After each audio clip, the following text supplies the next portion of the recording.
I got some people to talk about, and there's no questions off limits. So join us on June 18th and hear what Damian Wayne, the unpredictable one, your current AIWF World Heavyweight Champion, has to say with the dudes at Ringside Podcast. Hello, good night, and hello there, wrestling fans. I'm Joe Panther Jr., and welcome to the internationally known Dudes at Ringside podcast. And now introducing, for this night train affair, my co-host, the happy heel himself, the Metal Geek. What's going on, Ringside crew? What's going on, everybody? Welcome to our second parter of this double episode we have today. So it's the evening edition. So, but what's going on, Joe? Well, I got warmed up, as we say in this business with the podcast today. Yeah. I'm gonna introduce our guest, or do you want to do it? He's IWF champion, Damian Wayne. Hey guys, how you doing? Aha. Welcome. Can y'all hear me? Yeah, we hear you. We hear you loud and clear, dude. Good deal. Doing good, man. How you guys doing? We're doing great, dude. Doing great. Welcome to the Dudes at Ringside podcast, Damian. Thank you, man. It's my pleasure. Thank you very much. How was your show tonight? We heard you had a show tonight. How'd it go? How was the match? Yeah, it wasn't bad up in Greenburgh, Kentucky for USWF. Wrestled Mike Kirkland, I think that's his last name, Kirkland. Young kid, first time I've ever met him, first time I'm ever in the ring. He put up a good fight, but he ain't Damian Wayne, so I walked out still the champ. Yeah, definitely. Do you have the belt with you? Or it's up in the trunk, packed up in the bag. It's in the wrestling bag. Yeah, it's all packed up. Ready to go, right? Exactly. You wrestled all over the place, Damian. Like what? You remember you messaged said you wrestled everywhere, like Ring of Honor. You wrestled in WWE. You wrestled in like everywhere. Yeah, I've been blessed, man. I definitely could not complain about my career and the things that's happened. I didn't get in until I was 30, so I knew contract wasn't coming my way, really, honestly. So everything that's happened to me has been icing on the cake, man. I was just expecting to wrestle once a month right there in my little backyard back home, and here I am now. I've been, like you said, all over the place and wrestled for WWE, Ring of Honor, and NWA. Wrestled, I grew up on the NWA. Wrestled for their world title, held the national title, NWA United States tag team titles. Wrestled for the world tag team title. All that. So I definitely cannot complain about my wrestling career. No, It sounds like you're a legend yourself, man. I hate to sit there and speak like that, but I busted my ass, so I guess if it comes to it, then I'll take those accolades definitely. You're definitely a legend in our book. So on our book, you're a legend. You don't need any of those things. You're a legend. How many championships you won and how many locations you've been to. It doesn't matter. It doesn't matter what championship you won. If you won it in WWE or if you won it in Ring of Honor, it really doesn't matter. To be honest, it's like you're a legend yourself. That's all that matters. I just want to go down as one of the guys that did it the right way and helped people in the way that I, coming up through, and that means more than any titles or anywhere I've wrestled or anybody I've wrestled. So if once I'm gone and long gone, if people sit there and say, "Yeah, Damian did it the right way and helped people," then I'll be very happy. That's good. Yeah. And I saw you wrestle Marty Jannetty. What was that like? That was wild. It was actually supposed to be Jerry Lynn. And Jerry Lynn, I want to say like 2 weeks or so before that show was a ECW reunion show that he was on, and he hurt his back, and so he couldn't wrestle in my match. And So they called Marty and got Marty to replace him. And then, I was still somewhat, green. I wouldn't say green. I mean, it was probably about 5 or 6 years into my career, but still not to where I thought that I needed to be. But the point I'm trying to get to was Marty, when he got there late, he was kind of rushing, and he was like, what do you want to do? And I said, well, I prefer to walk and talk. And he was like, sounds good to me. I'll follow your lead. And that kind of, shocked me as a vet like him, telling me he's going to follow my lead. And we had a really good match, man. I can't, it was really fun. Wow. Yeah. That's cool. So, out of all the places you've wrestled, which one was your favorite? I mean, everywhere you go seems like a different crowd. So, I mean, I've had fun basically everywhere I've gone, but I guess if you really want to, if I had to come down to it, it was, I'm originally from Hampton, Virginia, and I got the Coliseum there, and I grew up in the 80s watching Jim Crockett Promotions, Mid-Atlantic Championship Wrestling, NWA, right there in Hampton. We had Norfolk Scope about 20 minutes up the road, and Richmond Coliseum about an hour up the road. So I was pretty spoiled as a kid growing up, but for WWE, I got to wrestle twice at the Hampton Coliseum, so that was pretty amazing. I remember being 11, 12, 13 years old and telling your friends, I'm going to wrestle here one day. You watch, I'm going to wrestle here. And, damn if I didn't do it, and especially for the biggest company in the world. You did, right? You did it, right? You did? Yeah. It was pretty wild. So, and the Hampton Coliseum, I heard, is legendary, by the way. Yeah, I've seen some great matches live. I was talking to a buddy the other day about that, and just some of the matches I've seen live during that time. It was just amazing. And then house shows are just 10 times better than any TV thing or anything like that, because you always see the unexpected. So it was always great. Yeah, a lot of people comparing the Hampton Coliseum to Madison Square Garden. But I'm saying that a lot of the places, the Garden's probably the most legendary, but a lot of people comparing. Oh, yeah. But I'm saying, like, a lot of people have compared the Coliseum to the Garden. So it's legendary. Yeah, it's a do you have any stories for us, or on the ring? Yeah, I mean, let's see. Y'all know who Baby Doll is, right? From back in the day, Horseman and Tully Blanchard and all that. Mm-hmm. Oh yeah. Right. Well, I got to travel the roads with her for about a year. It was me, her daughter, who actually wrestles now as Samantha Starr. Anyway, her and another wrestling buddy of mine, we did a lot of travel. Was actually doing a lot of traveling to Florida for FIP. And one night she was driving, and it was storming really, really bad. We were coming through South Carolina, I want to say, on Interstate 95. And she was getting it. And I always heard stories that she always drove back in the day for Tully and all of them. And that she said, I used to get them to the towns and no problem getting it.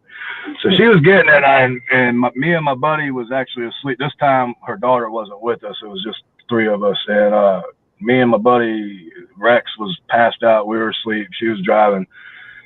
And right when I woke up to reach in the back and steal one of the pillows. And as soon as I woke up, I could feel the car just lift up and start hydroplaning. And we did about 4 or 5 360s there in the middle of the road and flew off into the woods. And this was, the embankment went down pretty far, and trees were probably about 40 yards off from the street.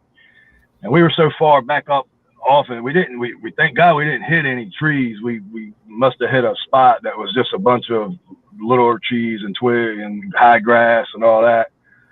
And we turned on every light in the car so it went, so maybe somebody would see it, because this was probably about 3 o'clock in the morning, so there wasn't much traffic on the road. And me and my buddy walked up there where the interstate was, and we looked down and couldn't even see the car. It was, like I said, we had every light on in the car and we couldn't even see it. It was like so far down in there and down into the thing. And thank God a trucker stopped. He called a wrecker for us, and about an hour later, a wrecker come out, and it was probably the coolest thing I've ever seen in my life. It was one of them flatbed wreckers, and he backed up and he walked his truck. He used there was that little T-bar at the very back of that truck, and the way he moved his bed and used that T-bar, he actually walked the truck down the embankment, down to where our car was, and hooked the chain up to it, got the car up on the flatbed there, and then walked the truck back up to the street. And it was pretty, I wish I could have filmed it that way. It was pretty freaking wild to see a tow truck driver. And my brother has been a tow truck driver for probably about 15 years.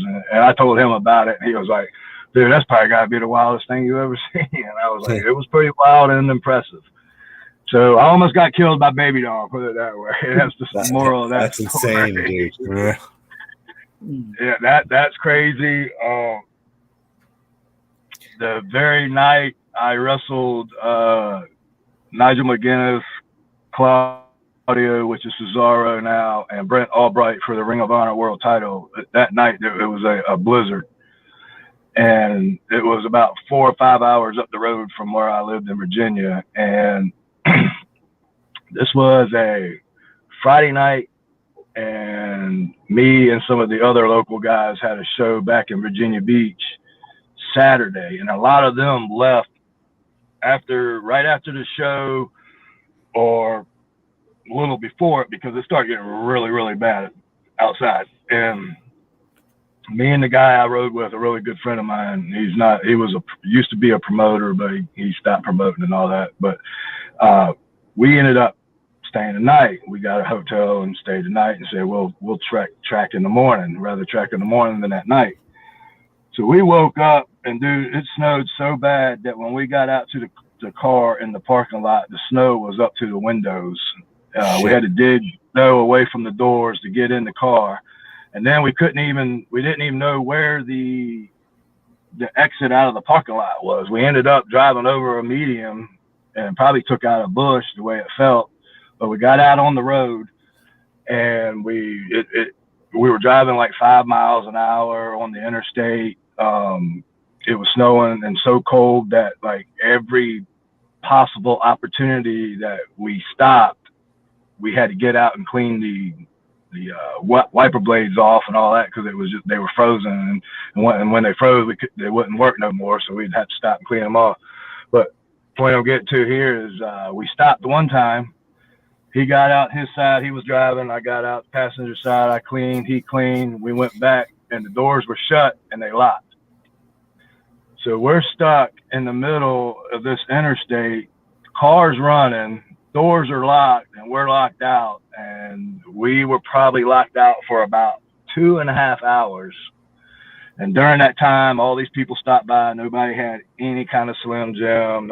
Some old lady gave us an umbrella, because all he had on was a tracksuit and a T-shirt, and I had on a pair of jeans, T-shirt, and a leather jacket, and that was it. Jeez. And we stood in front of the vehicle because the engine was running, so we got a little bit of heat off the engine. And I ended up making a trek up. There were some houses up.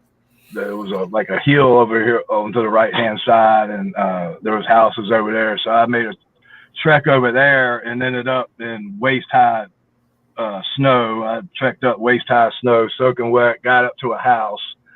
They put my clothes in a dryer and gave me some coffee, and I was like, dude, I feel bad. My buddy's out there still. So they called, and they said that it'd probably be about an hour before anybody can get out here and help y'all. So I went back down there, and me and my buddy just froze until it was about an hour. Somebody came with one of them little pump things where you squeeze through the window and pump it open enough to slide the thing in there and pop it undone. And man, we had the heat on high power all the way the rest of the way home. Oh, I know what that's like. We literally thought we were going to die, dude. There's no exaggeration about that. We literally thought, we looked at each. I mean, there was ice forming on our goatees and shit like that, and we were like, we're fucked, dude. Jesus. But I'm sure I would have probably, the busting out the window started to become a reality there, and we were trying not to do it.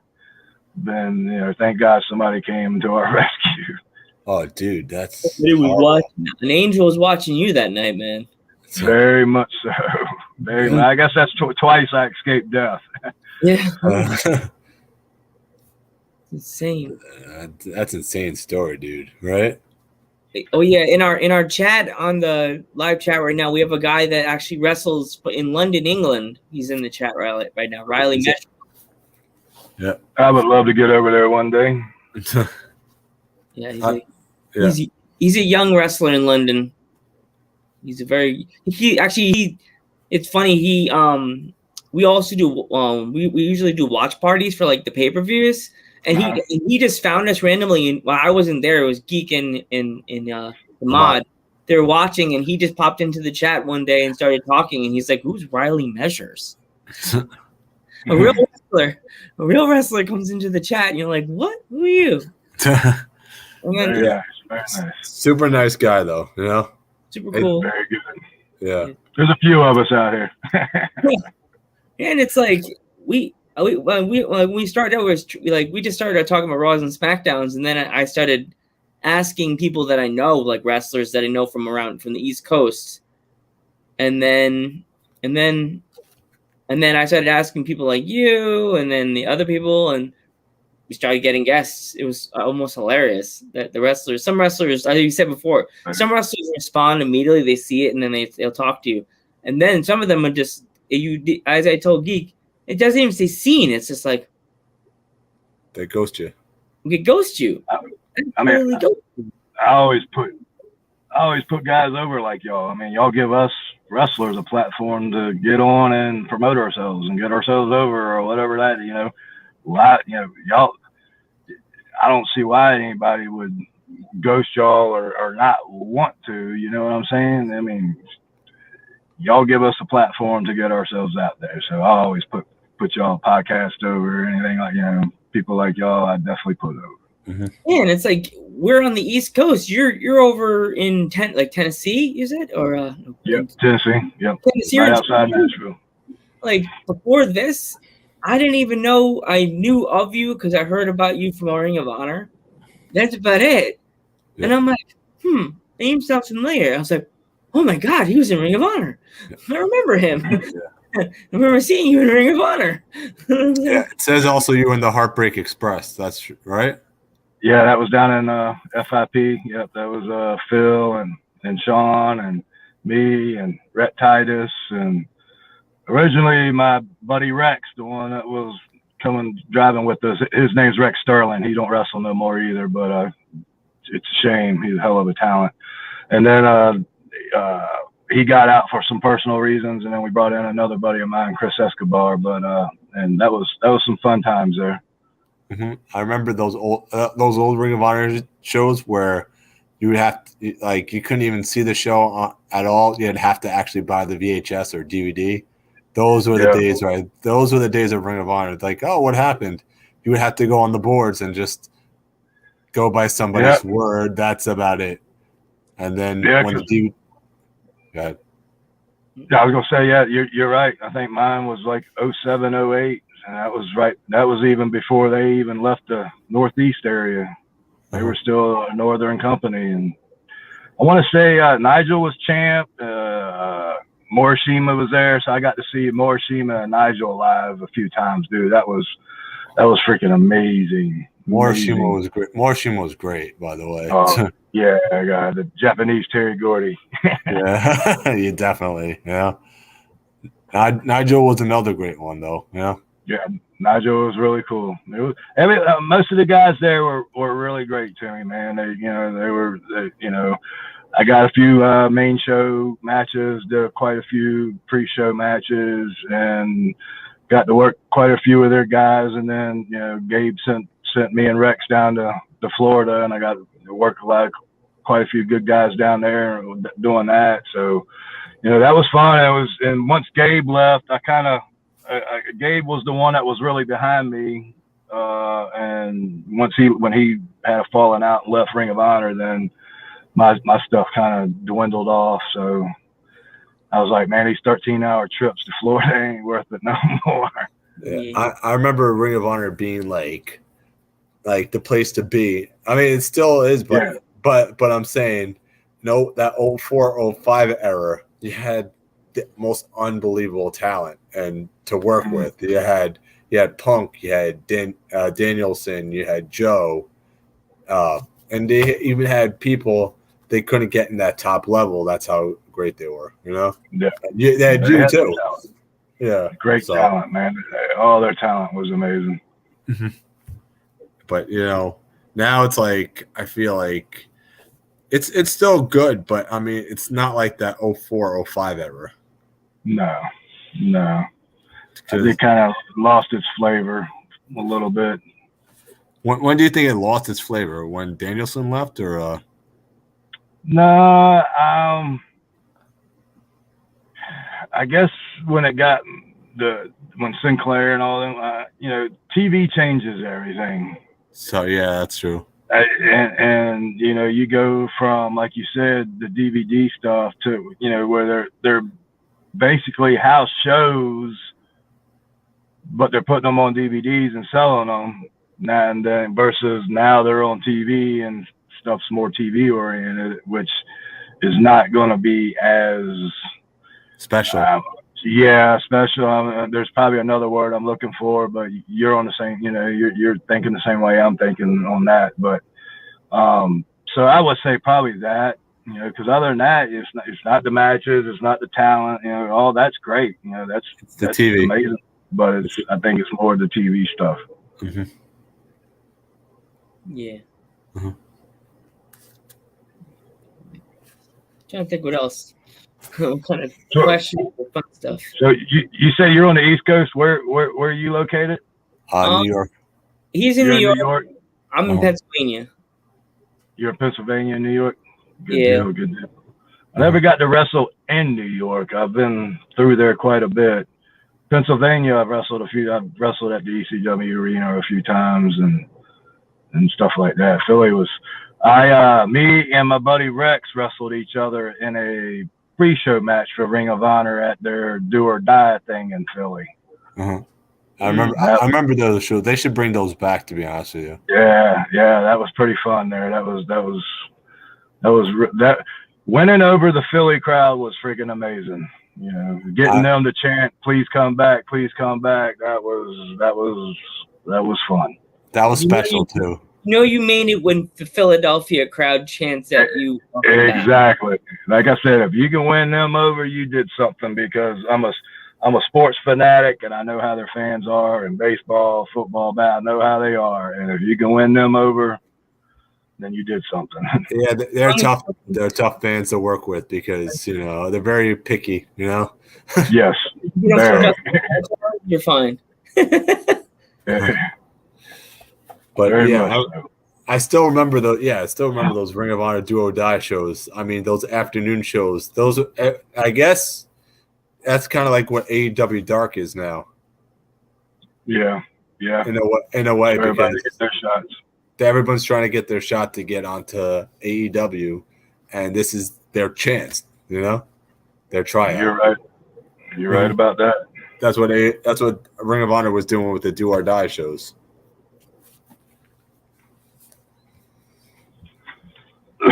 Excuse me, guys. Our friend Thunderfeet that's in the comments says Philly is awesome for that. I'm from Philly. Yeah. Forever Philly.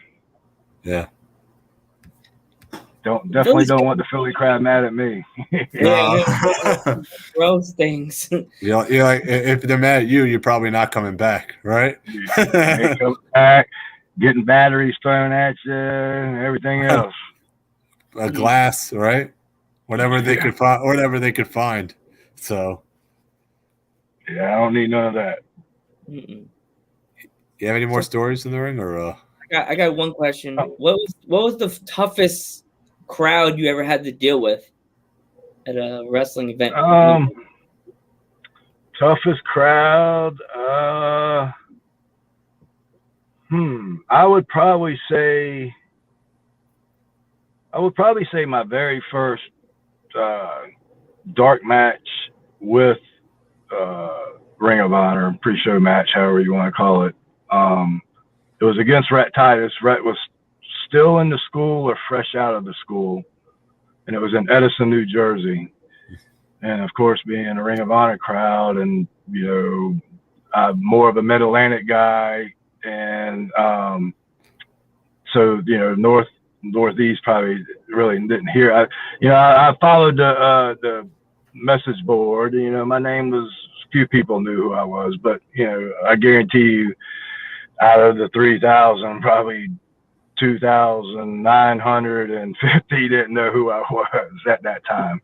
So that was probably really tough because y'all know a Ring of Honor crowd. Oh yeah. So, no matter where it's at. So when wrestling in front of them and not knowing, you get spoiled, wrestling your normal places because, of course, everybody knows who you are there. And then when you venture out and nobody knows who you are, and especially a crowd like that don't pull no punches. Yeah. So, yeah, I'd probably say that was probably the roughest. Yeah. What's your You got it. Okay. What's your most memorable match? Most memorable match. I've probably had a few that I could say is most memorable, but growing up on the NWA and the NWA World Title and what it, even to this day, with it not being those three letters not meaning as much as it did then, the three letters still mean something to me because I grew up on it. So I wrestled quite a few times for the world title, but one night me and Adam Pearce went to a 60-minute draw and did the big dusty finish where the crowd thought I won the belt and all that good stuff, and just holding that belt for that quick little moment and all that jazz. That was pretty special. That was really, really fun. Hmm.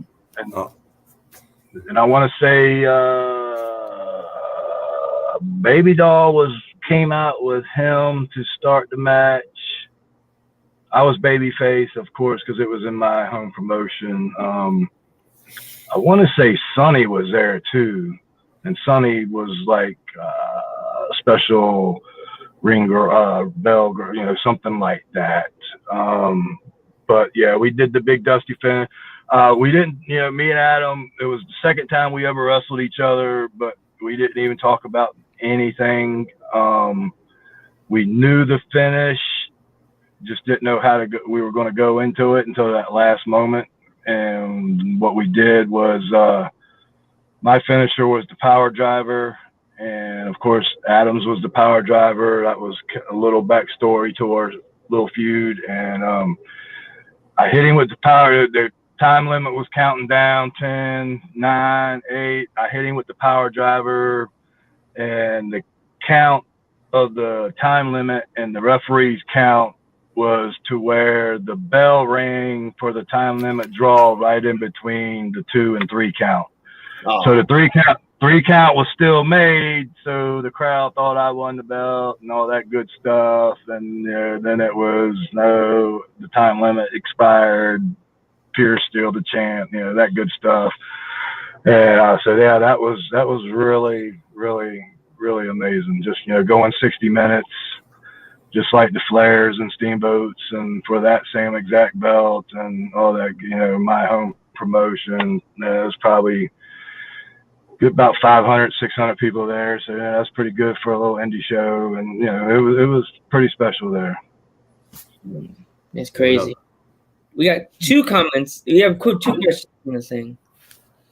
What was your biggest injury you have ever had in wrestling? Thank God and knock on wood, I've never had an injury to where I've had to take time off. I've probably hyperextended both of my knees 6 or 7 times. I've did something to my shoulder for a while, like 3 years. I couldn't lift my arm above my head and stuff like that, but nothing that ever stopped me from wrestling. I was having knee problems, and my dumbass did a cactus jack elbow, off the side of the ring onto the floor during a match, and I landed right on my knee on that. And I finished the match, but I actually had to crawl, which thank God I was a heel and played it like I was crawling away from the baby face, but I had to crawl to the back because I couldn't walk no more. I made it home. I could hobble around. I went to bed. This was like a Friday or a Saturday, and I know I had a show the following day because I woke up and I couldn't walk and at all. So I got crutches.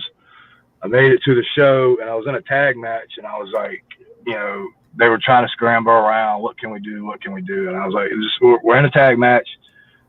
I could stand on the freaking apron and get in and throw a couple punches and cheat and get, tagged back out. I said, we'll be okay. We'll be okay. So we went out there to have the match, and it probably won't 2 minutes. I was in the ring, and I was jumping all over the place, bumping all over the place. I didn't even feel my knee.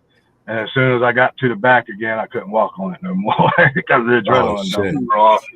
But other than that, I've been split open hard way quite a few times and stuff like that. But thank God I've never had any kind of injuries. I was just telling somebody the other day that August will be 19 years, and I honestly don't think I've really taken any time off for anything.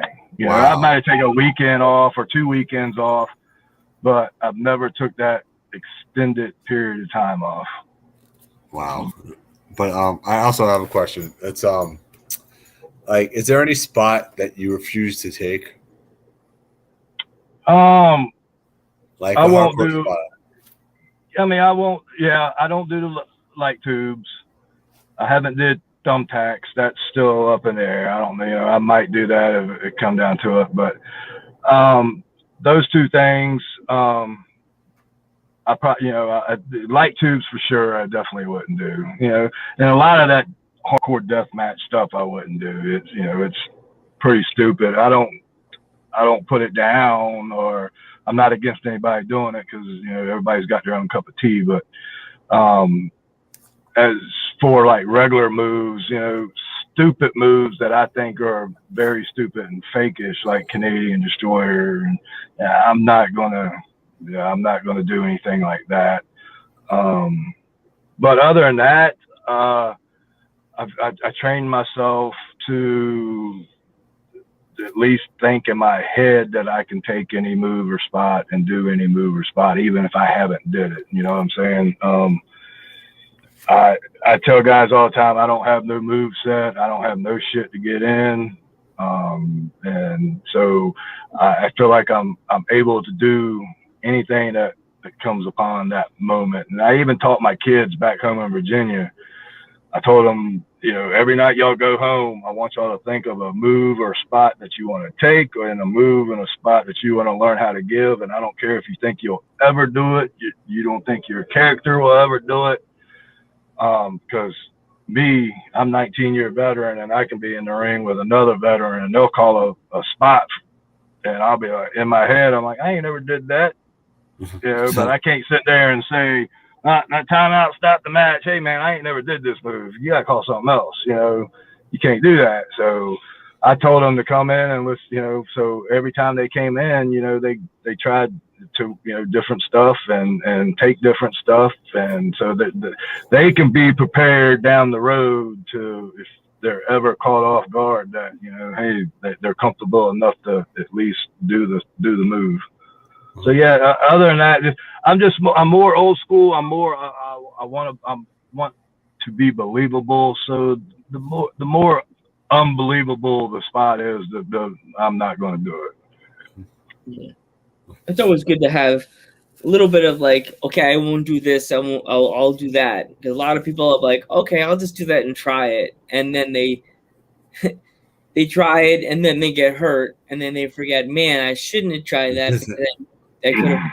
And it's not only that. It's also like you gotta think 5 to 10 years down the road, because you'd be like, in 5 to 10 years, it could be like, man, I should have never done that 5 to 10 years ago. What was I thinking? So exactly, like me now, one of my big like baby face hope spot misses or the dumbass heel miss spot is the Alabama Jam, the leg drop off the top. And I miss that all the time so much that my tailbone and my lower back is just, and I tell myself all the time, I even tell my wife, I ain't doing that no more. And she looks at me and like, yeah, okay, whatever. And damn if it ain't the freaking next match, I'm out there telling the dude to move, and I'm jumping as high as I can and landing straight on my ass. And so yeah, you're right. Down the road, you wish that you didn't do half the stuff that you did. It's like the Ted DiBiase top rope thing. You know he's not going to come off the top rope every time the other wrestler will pull him off. No. It's kind of like the Ric Flair thing when every time he goes to that top rope, somebody pulls him down. That's it. Exactly. I think I seen him do something twice in freaking 40 years. Actually hit a move and not get slammed. Every time. Did you ever get a chance to be around Flair when you were in NWA, or? I mean, I met Flair in WWE, and a mark-out moment with him was he came to Norfolk for the company I was working for in Norfolk. He came there for a Ric Flair appreciation night. And I remember being right outside the building, and his limo pulled up, and everybody went running inside. Oh God, Ric Flair's here! Flair's here! Flair's here! So we all walked inside, and we're all kind of lined up, waiting for him to come through the door. And we're kind of lined up through the little hallway into the locker room, and he comes in and he shakes his hand and introduces himself to everybody. And you know, everybody's in their head going, "Yeah, no shit, we know you're Ric Flair."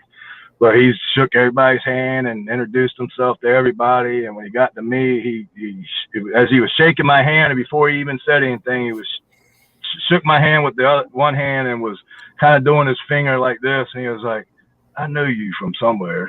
I know you." And I was like, "Well, I've met you a few times at WWE." Yeah, I couldn't even get WWE out. And he was like, "Yep, that's where I know you from. That's where I seen you at." Mm. So that was a mark out moment that he actually kind of remembered my face. So, that's cool.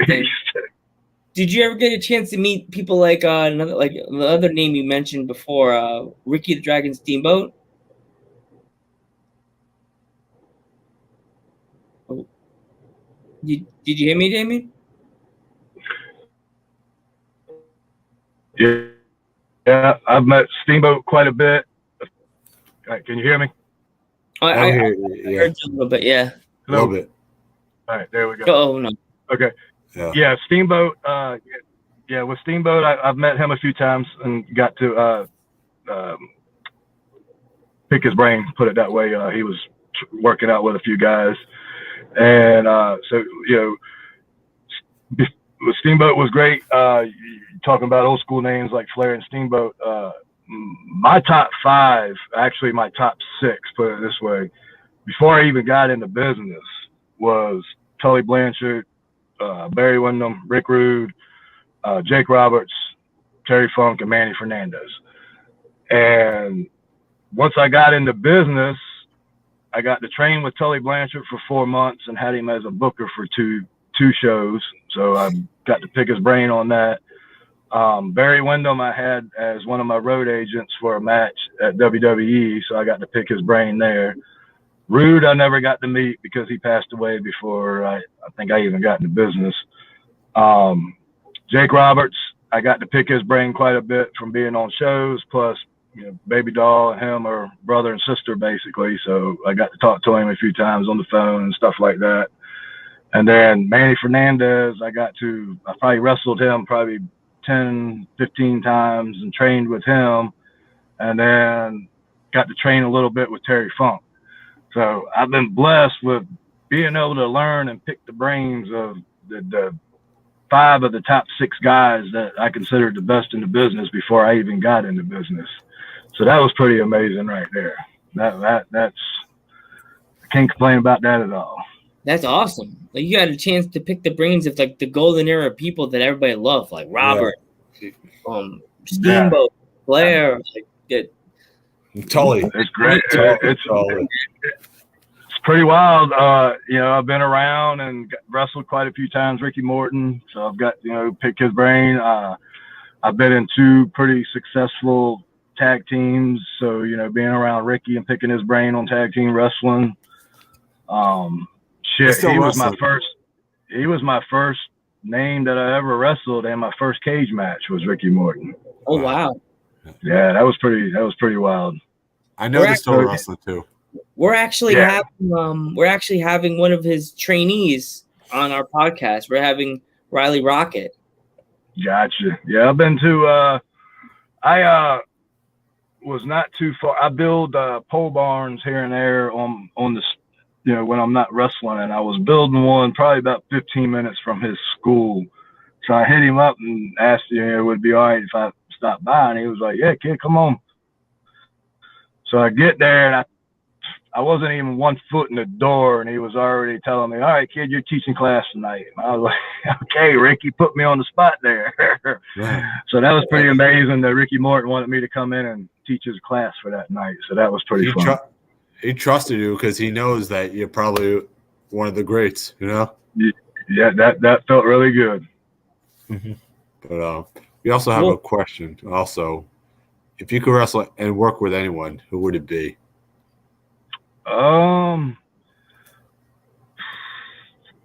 If in their prime, I would probably say like Steamboat, because the ultimate. I feel like I'm the ultimate heel. I feel like when I'm playing the heel that I'm one of the better ones because I actually cheat. I actually do what a heel is supposed to do. And I think me and Steamboat would have amazing matches. So in their prime, Steamboat. As for today, Randy Orton, most definitely. I think Randy Orton is the best in the business today. So I would love to work him. And Jay Lethal. I would really like to work Jay Lethal. Mm-hmm. A lot of wrestlers have told me, like on the podcast, they said Darby is another guy that a lot of people would love to work with. I could see Darby being fun just because his size and the bumps he would take for you. Exactly, some of the stuff Darby does is just like, I don't know, that coffin drop. I don't know. He can be in a real future, man. It's a little weird. I don't think I would be good with Darby because I'm more. I like to sell myself. I am middle-aged and crazy Terry Funk in my matches now. I love to sell my offense. Even when I'm on offense, I'm selling. And so, to work somebody like a Darby, not that it wouldn't be fun or that I couldn't do it. It just, his style and to what I like to do, just, I like just, he would be hard to be able to sell that way for because, he's the Ricky Morton of today. He's the one that gets his ass whipped all the time. So that means I would have to be on offense the majority of the time, which I don't like. I'm not big on, even as a heel, I don't like that 5-minute baby over at the beginning, 10-minute heel heat, and then go to the fit. I don't like that. I took from Tully. Tully told me if you ever go watch him and Ricky Morton, it was like 2-minute heat, give Ricky Morton a comeback, boom, cut off. 2-minute heat, give Ricky a comeback. He said I took him on a ride, up and down, up and down.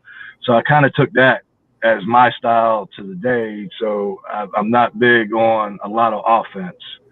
I tell guys today, like, when I'm a heel, they're, what do you want to do? I said, buddy, I kick, punch, and cheat. I don't do anything else. And then other than that, I'm selling. So, but yeah, as to today, Randy Orton and Jay Lethal would be today, and if it was somebody I could catch in their prime, it would be Ricky Steamboat. That was actually gonna be one of my questions. Actually, which would you prefer to be, a heel or face? But you kind of answered it. It's with yeah. I mean, I get lucky because even as a baby face, I'm Stone Cold Road Warrior gimmick because I don't have to change. It's just who I'm wrestling. I've been on many shows to where I'm the baby face and I cheat more in my match than every heel on the show, and I'm the baby face. Because so I get lucky to where I don't really have to change anything other than who I'm wrestling. Well, when if you speak to Baby Doll at some point, tell her if she wants to come on a podcast. We'd happy to have her as well. I definitely will. We always love interviewing anybody, and we know she probably has some cool stories like you. She can tell her side of the story about the accident, about the car. There ain't no other side of that story. You have her take. She's great though. I learned a lot from her too, man. You know, I picked her brain. It was amazing to have her as my manager for a while, and you know, you lay out a match and you don't never have to worry about if she's going to be in the right place at the right time and do anything she's supposed to do, and you know, so that was always great. So I learned quite a bit from her on the roads. That's cool. Did you ever think about changing your character, or? No. I can't say no. It's just I say I could never do it. In high school, then growing up doing backyard as a kid, my alter ego, my wrestling character at that time was Mr. Magnificent Ron Anthony. Mm-hmm. That's who I wanted to be. And when the opportunity came for me to start training, the company that I was training in had a wrestler named Mark Anthony. So, of course, they didn't want two Anthonys. So I was like, all right, I'll use my son's name, Devin Wayne. And my very first match they had planned for me was me and another trainee versus two other veterans. And I turned on the other trainee and joined this heel manager, and the heel manager was Devin Sturgis. So they didn't want two Devins. I'm like, y'all are killing me, man. I'm thinking of these names, and there's like, so what I was told was, I always was told I looked evil. My eyes were sunk in my, deep in my, the dark, and that I didn't have to speak. I was in a tag team after that match. That was setting up everything, because my last 4 months of training, they put me with a guy named Mike Booth, to where they knew we were going to be a tag team when we broke in. So we did that as the Old School Empire. And so I wrote down a bunch of about 5 or 6 names, and the word evil kept playing in my head. And I was like, well, Damian, the Omen. I was thinking of the movie Omen, and Damian, the son of the devil, and this and that. And I put it with Wayne, and I was like, that sounds pretty cool. So that was one of the names out of the 5 or 6. And I sent it to my 2 trainers and the promoter, and everybody agreed on Damian Wayne out of that group of names. So that's how I got that name. And then it was probably a year after that's when the Batman and Robin gimmick came out and all that. I saw that. Stuff. Yeah, so at least I can say I had it out before they did. I actually tried to. Sorry, go ahead. Well, I was going to say, but back to the thing was I built the name Damian Wayne up, because there was a few times where I was like, man, I really want to do the Ron Anthony gimmick. I really want to do it, and even my wife was like, you're nobody other than Damian Wayne. You can't do it. So changing my gimmick, no, I don't. There was a few times where I went from the badass persona kind of gimmick to where I did the experience. I was Damian Wayne Experience, to where I went from like my Black Label Society music to I think I was coming out to All I Do Is Win by DJ Khaled. So I did that. That was a little fun time there. But other than that, changing the gimmick, I don't think I could ever do it. It's hard because like certain gimmicks just work with certain people. Like a Jake Roberts. Yeah. You know, I mean, like Roberts is a dark and mysterious guy with a bag, and then if you change him and say, okay, like a John Cena, we're gonna have you be friendly with the children, but then first we're gonna have you be rapper and be sinister and mean, and then they're gonna make you all these to wear all these bright colors and make you friendly and say, kids, be a good man. That just don't work. doesn't work. This doesn't work. But fans won't respect you. I also tried to YouTube your name to try to watch some of your matches. I kept getting Batman and Robin stuff, and I was like, no. I was like, no, right? Well, that's why I tell a lot of people now. I was like, do Damian Wayne wrestler, and you'll get you'll get all the wrestling stuff. I figured that I put wrestling or wrestler in there, and then I got everything after that. So yeah, that kind of sucks, but he wants to follow in my footsteps, so I let him. Hey, I guess you could feel honored, I guess, right? After that, right? You probably said the creator DC was probably like, Damian Wayne. I'm shocked I've never got any cease and desists or anything from them. So I guess they don't really give a shit about little Damian Wayne. No, I guess not. They're probably a fan. They're probably like, oh, cool. Let's just let him keep the name. But have you ever had the chance to meet Vince or Triple H or? When I did a few things there, I met them both. Nothing, major. Just shook hands and introduced myself to them. They loved everything about me when I was there and the tryouts that I had. But once they found out, because I think I was 37 or 38 at the time of all this, and so again, I knew in the back of my head once they found out how old I was, it was probably going to go downhill. But I was along for the ride. I won't complain. And then they used me quite a bit after that, for extra work and extra stuff. But Triple H was out there for one of my tryout matches, to where they had me work another guy, and then they told that guy to get out, and they put another guy in there with me and had me work him. And then Scott Armstrong, when he was refereeing there, he pulled me to the side and he was like, do you know why they did that? And I was like, no, sir, I have no clue. And he was like, because they liked what you were doing and they just wanted to see if you could adapt, because I was in there with a bigger dude and then they put a smaller dude in there. And I was like, oh, wow. So I was pretty stoked about that. And then I got in front of Jamie Noble, who's pretty much ran all the tryouts and stuff. And he looked at me, he was like, 37. I was like, yes, sir. He was like, God damn it.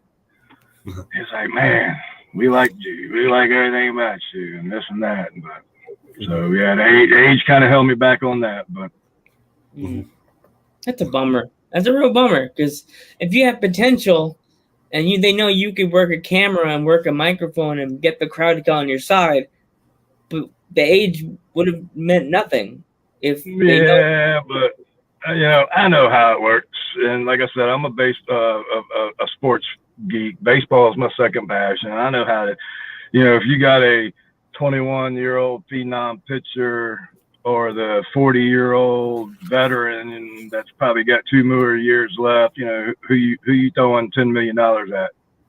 You're going to throw $10 million at that 21-year-old phenom, So I know how it works, I mean, I know how, it's like now I enjoy going places and working with the young guy, and because like I said, I don't have no move set, I don't have no shit to get in. So when I get in the ring, I can pretty much help lead the other guy. So new promoter hits me up, I'm like, use my name to benefit you. You don't bring me in and put the belt on me, or don't bring me in and make me do this or do that. Bring me in and put me with your young baby face and let me work a program and get him over. Let me help lead him in a match. Let me teach him in the ring.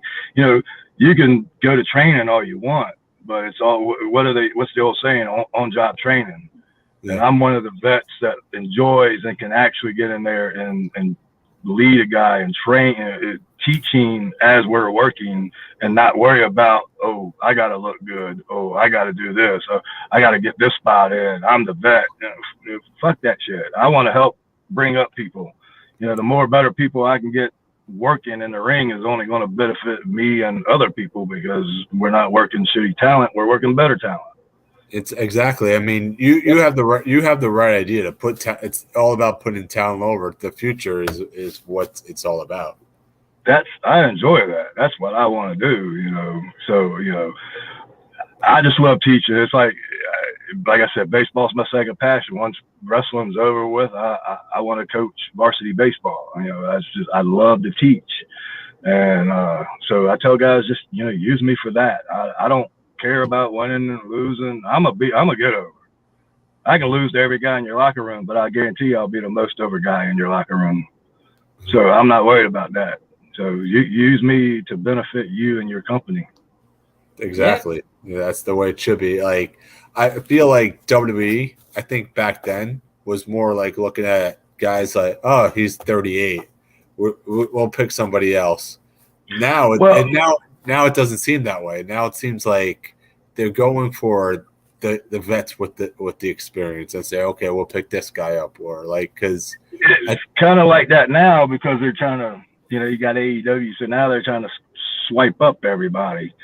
Back then, one thing that a lot of guys don't realize, or the typical fan doesn't realize, is when it comes to WWE, talent is the last thing on the totem pole. Uh-huh. They're looking at your look, your charisma, and are you going to make them money? It ain't got nothing to do with wrestling talent, because they think they can send you to the performance center and teach you how to wrestle.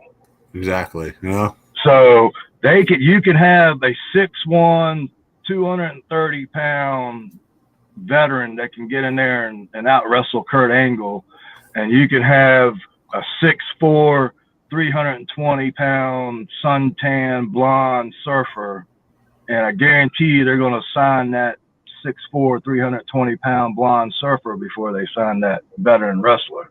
Mm-hmm. Exactly. Because of his look, his size, and they're like, we can teach him how to wrestle. But yeah, I agree with you. When it comes to WWE, talent's the last thing. Mm-hmm.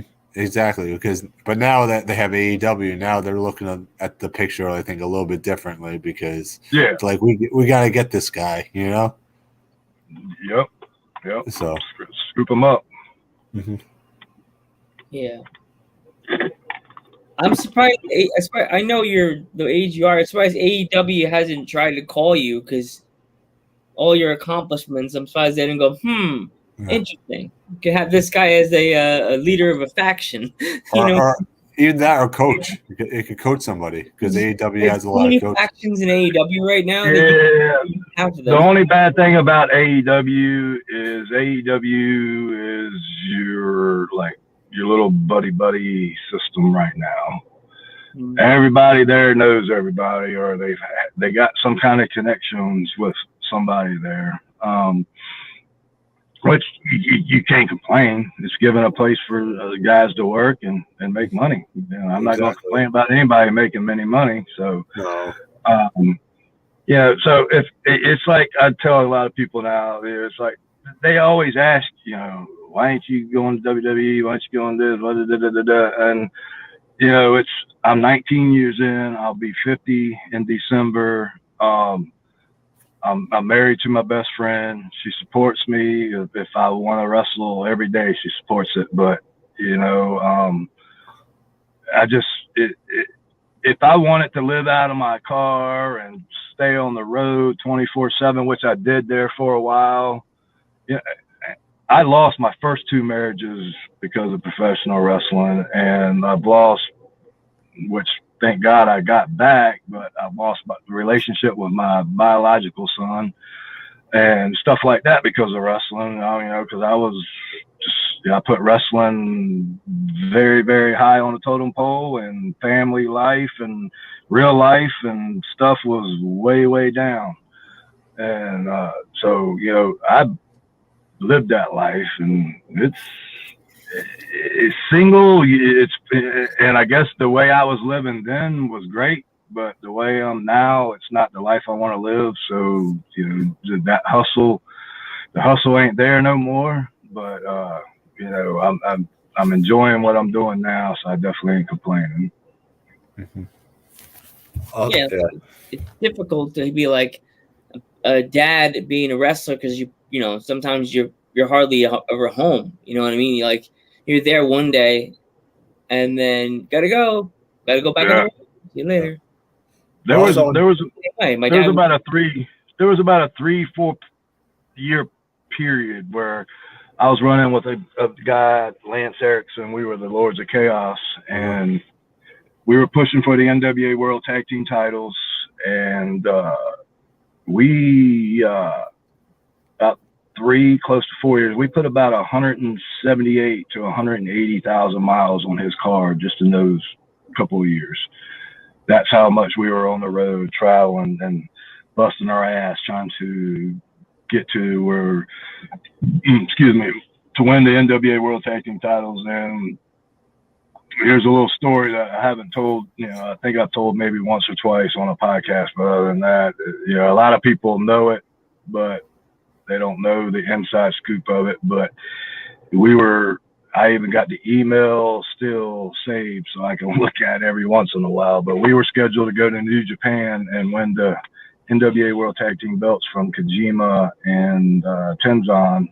Wow. And his dumb ass lied for about 3 or 4 months about getting a passport. He couldn't even get a passport, so it kind of fucked those ideas up. And so so shit like that, and shit. I've even was told for close to 3 or 4 months that I was going to be the NWA World Heavyweight Champion, and I drove all the way to New Jersey that night that we had a 8-man match for the belt, and I drove 8 hours to New Jersey, walked into the building only to be told that since the internet and everybody and their grandma knows or thinks I'm going to win, we're going to swerve the fans and put the belt on Cahagas.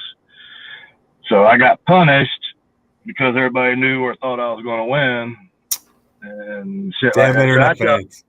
I tell guys all the time, man, I hear guys bitch and complain about this business all the time, and I look at them and I say, dude, I could tell you shit that would make the normal guy cry and quit this business. And I said, so y'all ain't got shit to complain about. Yeah. So but the passion is too strong for anything like that to ruin my love for what professional wrestling has given me and the opportunities I've gotten from it. So yeah. Oh, it's hard because these days the young wrestlers, some of the young wrestlers think that they're just gonna walk in the door and the company's just go, here's the championship, you're champion now. You have to work your way up the top. You know what I mean? Like, you're right. They don't. It's like I was talking earlier. The hustle. It's the thing is a lot of these guys they get in these little cliques, and they only travel in their cliques, and if their clique doesn't go to this promotion, then they're not going to go to this promotion. If they can't get their clique booked on this promotion, then they're not going to take the booking. They all stick together, and I'm like, 97.8% of my 19 years, other than my significant other being with me, was me traveling by myself. And how many locker rooms I walked into where I didn't know a soul. I said, but now 19 years later, I guarantee you I can get booked anywhere in the United States. And when I walk in that locker room, I guarantee you I'm going to know 2 or 3 people because I got out there and busted and went places. I wasn't scared to go to places by myself. I wasn't scared to go to this place or that place or anything like that. But today, they all got to be in their little cliques. If they ain't got their buddies with them, they're not going. And then, you know, you can't break your comfortability being with your buddies, because your buddies are always patting you on the back and telling you you're doing good. Mm-hmm. So Exactly. that's one major problem I see today with the young guys is nobody, they're not out there getting out there by themselves. I see one or two, and even when you speak to the guys that are doing it by themselves, their mindset is different than the ones that are doing it with their little cliques. I mean, it's amazing to see when you talk to them. Is there any place? I know you've been everywhere, but is there any place you would love to go to? Or yeah, I would love to. Well, for one, Japan. I would love to go to Japan. Two, I wouldn't mind getting out to the West Coast, the very, California. I've been out west, but I haven't been as far as California. I would love to get out there. Mexico maybe, but I'm a little weary. I don't. That's one place I don't think I would want to go by myself. I would rather go with a couple other guys. But Mexico would be pretty wild. I got to go to Puerto Rico. That was fun, and my dumb ass did go by myself to Puerto Rico, so that was pretty weird. But fun. I definitely enjoyed it. So that was pretty wild. But as for the States, I would definitely say probably out to Cali. Yeah, New Orleans is not a bad city to go to be honest. Who's that? New Orleans is not a bad city to go to. I wrestled a couple times. Wrestled twice down there. I cannot remember the name of the company, but I wrestled Rodney Mack twice there. And then wrestled for Wildcat Sport, Luke Hawks' Wildcat Sports out there. So I've got to wrestle in New Orleans. Yeah, that's awesome. There's a promotion that's actually coming on our podcast. It's like, was it July Geek, or is it like, I forgot when it was. See, we have so many dates that I see. Oh yeah, we have their CEO coming on our podcast, and then we have the president. We also had so many people asking to be on the podcast that we had to squeeze people in and say, we don't have any dates available. Now we do. Because we had to start squeezing. Because the thing is, we only did Mondays and Fridays because me and him work like a regular everyday job. And I'm like, do I really want to do a Thursday show? I'm like, all right, we'll squeeze these people in. So now we do Mondays, Thursdays, Fridays. Keeping you busy. Yeah, exactly. So we have a little comment from there. Hello. Here we go. It's that person again. Yeah. So whatever. I don't know these people. I don't even know who that guy is. That's weird. Yeah. That was a weird guy, but whatever. Yeah, it was a little weird there one there. Yeah. Yeah. A little awkward. Yeah, here's a better one. Yeah. What's your favorite city to wrestle in? Favorite city? Let's see. Charlotte was cool, just because of the nostalgia. Charlotte, North Carolina, Greensboro, North Carolina. Let's see. I guess it really wasn't a city, but like I said earlier, Puerto Rico was pretty wild to wrestle with the crowd there. Philly was really fun. Spoke about that earlier, but yeah, I would say Philly, just being because of that crowd and like how we spoke about how they're hard to impress, and as nostalgia, probably Charlotte and Greensboro. Mm-hmm. Yeah, like that. Like there's also like the New York City crowd that they're a tough crowd to crack unless you have to really have something to get them to be like, oh yeah. Haven't had that chance, but I've wrestled New Jersey quite a bit, so I'm sure it's. I mean, I know New York's New York, but yeah, I'm sure they're pretty close.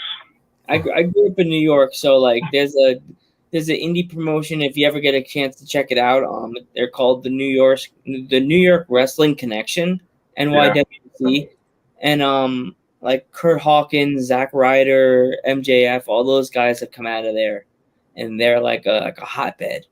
Like they're like a gem in New York. Like if you ever get a chance to travel out to the East Coast, definitely like give them a call or give them a hit on Instagram. Get their numbers on there. You can just say, "Hey, are you guys doing a show? I'm coming to the East Coast. Are you doing a show? I need a spot." If they got a spot, they could bring you on. But they're a good organization. Geek go to their shows a lot. When I lived in New York, we'd all pile in Geek's car and travel over to the Rexplex, wherever the place was. We would go there and just like sit and watch these shows for $10, and they were like so worth it. Like no, yeah, I've heard of them, and they definitely use some great talent. They have a match that it's right up your alley, Damian. It's called the Psycho Circus. It's like half a cage, right, Geek? They have like chairs. It's half a cage wrapped in barbed wire. It's there's thumbtacks, tables, ladders, everything you name it, and there's always something crazy that happens in that match. Always. You gotta like the name, since I'm a Kiss fan. So Psycho Circus, you gotta like that. There's one guy was trying to look for a table. He found a fake table, and the wrestler in the ring had to use they had to go through the table to win the match. And the guy was trying to lift the table, wonder why it was so heavy. So they got the table in the ring. They did the what's that move he did, Geek? The side effect. The table didn't even break. Oh well, you can go on YouTube and see a match with me versus Sean Denny, where I go to power drive him off the top rope through a table, and the table didn't even crack. Oh, we bounced off the table. Oh. The table won that match. Yeah. So I know all about that. After the show, you gotta give me a couple of links to your YouTube matches, man. Me and Joe gotta sit there and watch them. I'll sit and watch them all night. Yeah, my favorite match is not up there no more. Favorite match and my favorite spot ever. My favorite wrestling picture came from this match. Everything is taken. It's not up there no more. So I'm kind of bummed.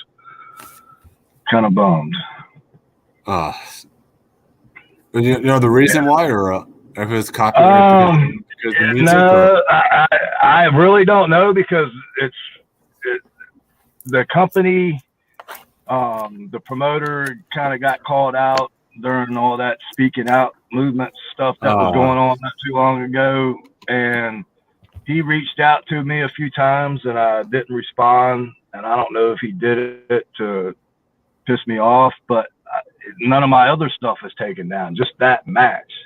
And I don't know if he knew that it was what I consider one of my best matches and favorite matches and took it down to piss me off. But yeah, it's like gone. And it's the matches against Sean Denny. It was what was to be at the time was right as I was leaving Virginia, moving to Tennessee. So it was my last match there. And me and Sean's had major history, matches, great matches. So I wanted him to be my last match. And the spot that we did was he blows out the green mist like Muda and Kabuki. And what we did was as I was coming down with my top rope elbow, as I was coming down, he blew the mist up in my face. So I still hit the elbow, but he blew the mist in my face. And the picture, I'll send it to y'all. I've shared it quite a few bit on Facebook, but the picture is like the cameraman has got Sean leaning up, blowing out. You see the green mist blowing out, and me in midair with the elbow position in my face, like holy shit look on my face, because this mist was getting ready to blow right in my face. And so it was pretty unique.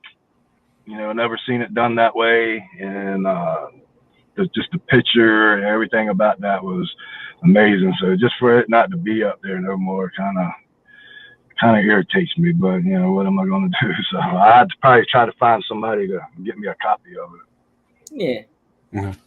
Well, if you can find a clip of the missed and mid video clip, you could always send it to us on the Dudes That page. We'll definitely post the clip on the Instagram. Well, I know I got a still picture of it, but I have to see if I can't find somebody that might have it on video or DVD or something and get it. Because, like I said, I consider it. I would probably put it in my top 3 matches of my career, and it was really fun to watch. That's great. Yeah. It's always good to have that one match that you find that you're defining, like the moment that you know that you were like, this is why I do this. This is why. Yeah, there was everything. Everything about that match was just free. I mean, we didn't miss a beat. Everything came off great. The crowd was, you know, full packed house. That building that they run in is freaking amazing. Yeah, so everything about it was just special. So it was pretty wild. Is there a moment where, like, when you were growing up that you said, I want to do this? What was that moment? When I was 7 years old and first discovered wrestling, I was like, this is what I want to do. I'm saying, like, was there a match or moment that you watched? No, it was a Saturday morning watching cartoons and changing a channel, and oh shit, what's this? And I was hooked, glued. And it's like somebody asked on one of the Facebook fan pages or something about that, and they were like, you know, what was the match or wrestler that made you want to be? And I was like, honestly, whoever was on my TV when I changed the channel, I can't tell you who it was, but whoever it was made me want to be a wrestler. Gotcha. I know it was good. I know it was Mid-Atlantic Championship Wrestling, but I just honestly couldn't tell you who was on the TV. But I knew then that was what I wanted to do. Mm-hmm. And we were in the backyard the very next day. I think I was 7 years old, 1978. I can tell you my first live match I ever went to. I was 7 years old. My grandma might have been with us, but the main event was Tony Atlas against Ernie Ladd, and the semi-main event was Rufus R. Jones against Ox Baker. Wow. I have a poster on my wall for the Junkyard Dog Memorial show from New York City, and Ox Baker is actually on the poster. I actually remember seeing Ox Baker and Dusty Rhodes fighting in Ring of Honor inside a steel cage. I don't know if you remember that. I don't know if you remember that. 04, like, I think it was. I was trying to get Dusty's autograph, right?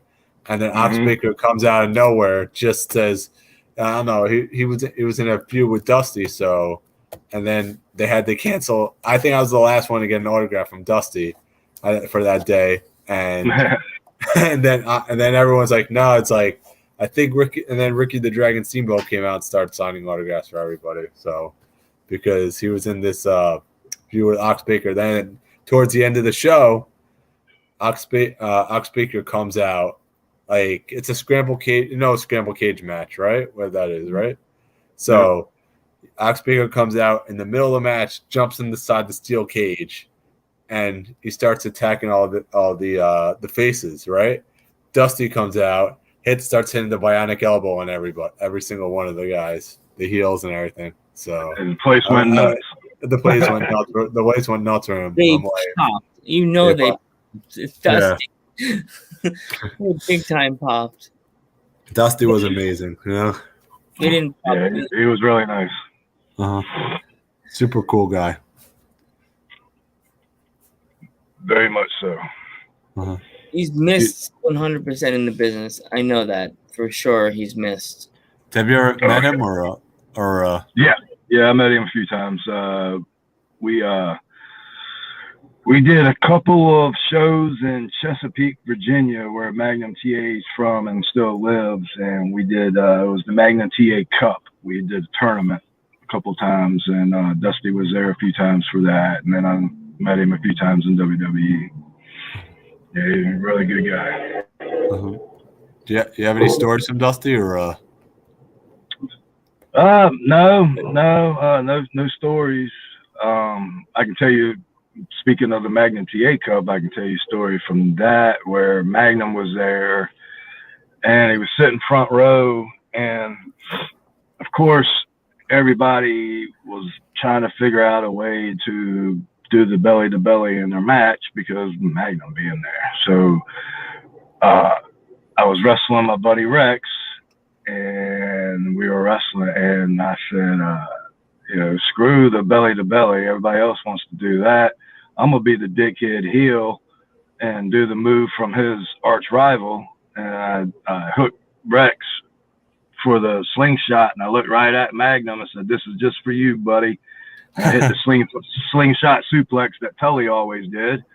And as I was pinning Rex, I was looking straight at Magnum, and Magnum's just freaking grinning from ear to ear at me. So I go to him at intermission. I was like, "Man, I hope you didn't get mad at me for healing on you like that." He was like, "Oh no, I loved it, man. I was tired of everybody doing the damn belly to belly. You did something different." I was like, "Good, I made him pop." At least you got him happy. You didn't get him like, "Oh, exactly. Oh. So yeah, Magnum was a great guy too. And I'd tell you a little story about Magnum was when I was growing up, going to Hampton Coliseum, we were able to go around back and go early in the day and go around back, and the wrestlers pull up in the taxi cabs or their limo or their rental cars, and we met a lot of them. They stayed in character, because we were kids, but I got to meet a lot of them back there. But one night we were back there, me and my best friend's mom worked the ticket booth at the Hampton Coliseum. So we always went really, really early, and we always stayed really, really late. And we were there real early one day, and this older gentleman started talking to us, and he mentioned that he was Magnum's dad. And he was like, "I'm going to let you two kids in on a secret, but you can't tell nobody until later on the night." And of course we were like, okay, what is it? And it was the night before is when Baby Doll was dressed up as security guard and came down to the ring and gave Tully the roll of quarters, and he knocked Magnum out and beat Magnum for the U.S. belt. He said, he told us, he said, Tully beat Magnum last night for the belt and told us what happened and da-da-da-da. So when we went in the Coliseum, it was supposed to be Magnum defending against Tully. Well, they announced that Tully defeated Magnum and that Tully defending against Magnum today. So we thought we were the coolest little kids in the world because we had the inside scoop before anybody else. That's all awesome. of our friends and all that stuff. So yeah, we got that. That's pretty wild. That little story there. It's awesome. The mom wants to know if you have any pets. Me, I got 5 fur babies. I got all of them are girls. I got a little teacup Yorkie. I got a little pocket beagle. I got a rescue pitty, a rescue husky, and a little rescue. They say she's part pitty, part mastiff. I don't see no mastiff in her. I see more Great Dane or something like that. But yeah, I got 5 fur babies. I got my hands full. I have two wiener dogs, 2 Dachshunds. There you go. Yeah, they're my world, man. I love them to death. One's the one that would see you and run up to you even though it doesn't know you from a hole in the wall. The other one just sits back and goes, I don't know. I don't know. Like, no. And it's funny. They see Honey and they'll go over to say pet Honey, and my dad has to warn people. I wouldn't. It's like Honey would be the face. Dexter's definitely the heel. There you go. He's like, "Don't touch me! Don't touch me!" He's like smiling. If he had thumbs, he'd have a little steel chair in his paws. Oh Lord, goodness. He'd be the biter. All of mine are baby faces. Yeah, they're all big babies.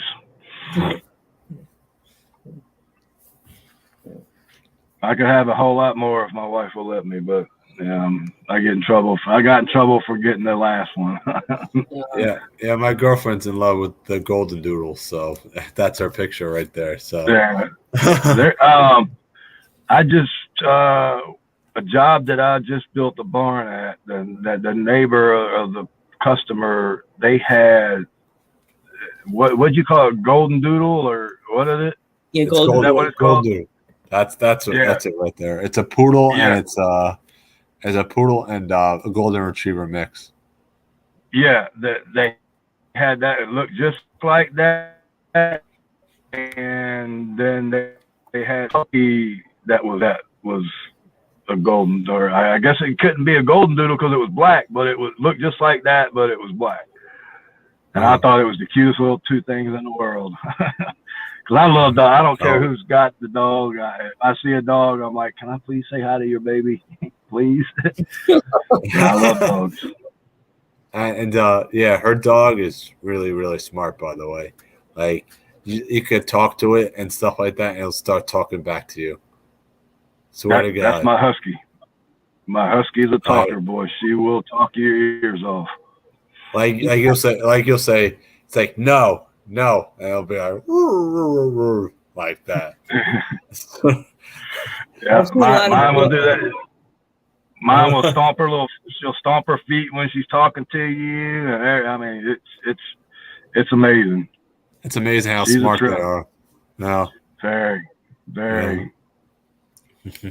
And then my puppy, she's a female, and her name's Boogie. And I always tell people, they look at me and they're like, "You named a female dog Boogie?" And I'm like, "Well, if you knew her, you'd know why her name is Boogie. She's my tomboy. I got, like I said, I got 5 girls. I can let all 5 of them outside, and they can be outside doing whatever, and she'll be the only one to come in with mud from head to toe. Oh man, oh jeez. She is my tomboy. So yeah, when we first got her, my wife picked out Willow for the name. And I don't even think we had her a day, and I was calling her Boogie. I said, I don't know where Boogie came from, but she acts like a boogie, and so she's going to be a boogie. The mod says there are black golden doodles, though. Okay, good deal, good deal. I'm not feeling too stupid now. One of my friends has a golden doodle because his mom is allergic to dog hair, so they have it's not like their dog, not like the one in the picture. It's like more like a golden doodle, the color of hair. But man, it likes to steal hats. I had like a baseball cap. I took it off because I take off my hat when I'm inside, and I'm eating it with the hat on side. And this dog must have saw my hat hanging around the edge of the handles of the chair, and it just all I felt was I'm looking at my hat, eating my pizza or hot or whatever I was eating, and I see my hat just fade away. You would have thought a ghost stole my hat. I was like, what the. No, I'm like, good thing I'm eating a hot dog. I'm jumping and running, and I'm like, I had a pit in my early 20s that used to love to chew off the buttons of your jeans. I had probably 10 pairs of jeans that had no button. We're going from dudes at ringside to floofs at ringside instantly.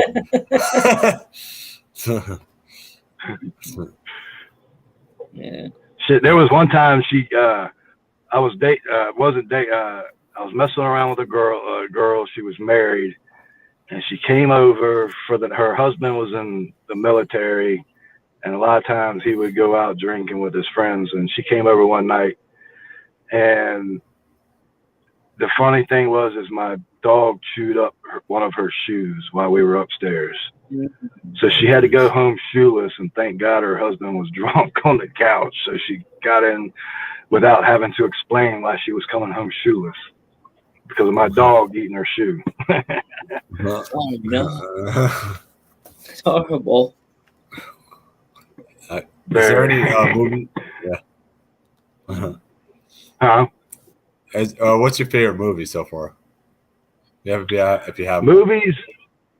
I'm not a big movie guy, but my favorite movie, I would say, is Pulp Fiction. I love Pulp Fiction. I like that.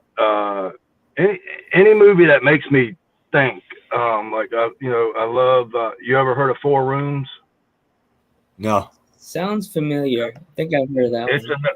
it's another Tarantino movie where it's got a bunch of big names. Antonio Banderas is in it, and some other big names. But it's where he took him and 3 other writers, and they all wrote a story, and the only thing in common had to be a bellboy and a hotel room, I guess, a motel room. And so the thing is the story is there's 4 different hotel rooms with with different characters in each room. Like the Antonio Banderas it was him, his wife, and they had 2 little kids. One was a little girl, probably about 10, 11, 12, 13-ish, and then a little boy that was younger. And they go to downstairs to they're dressed in tux and the dress, they're going to the ball, I guess, downstairs in the ballroom. And they leave the little girl and little boy upstairs in the room. And the stories, they interlinked them to where, like, that point there's 2 bad guys in another room doing something.